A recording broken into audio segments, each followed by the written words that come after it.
How is the mind involved in orgasm?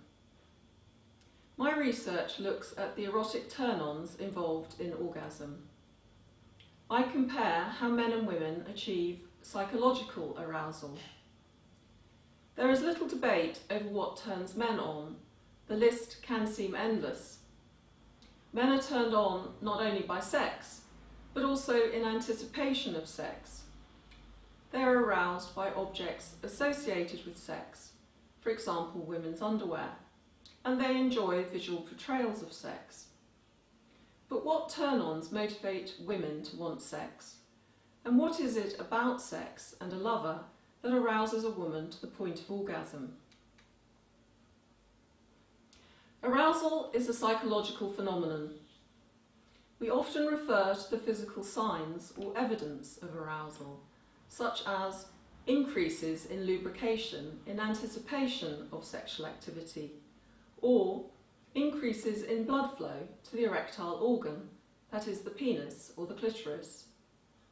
But sexual arousal is fundamentally a mental state that arises when the mind responds positively to psychological stimuli of an erotic or sexual nature. We get turned on because some aspect of sexual activity appeals, and we like the idea of engaging in similar sexual activity in real life. The sensual and emotional aspects of sex may cause a woman to be more amenable to intercourse, but romance or affectionate companionship and passion or male sex drive cannot cause orgasm by themselves. Even therapists quite seriously tell me that they get aroused by looking into their lover's eyes or by the sound of his voice. This is why women cannot understand why anyone enjoys eroticism. Many women focus on these sensual and emotional aspects of sex. They assume that orgasm arises naturally as part of their sexual relationship. Of course, there is nothing wrong with this, but it leads to confusion for women who know how to masturbate themselves to orgasm. Anyone who knows how to orgasm knows how they get turned on. Orgasm relies on explicitly erotic concepts.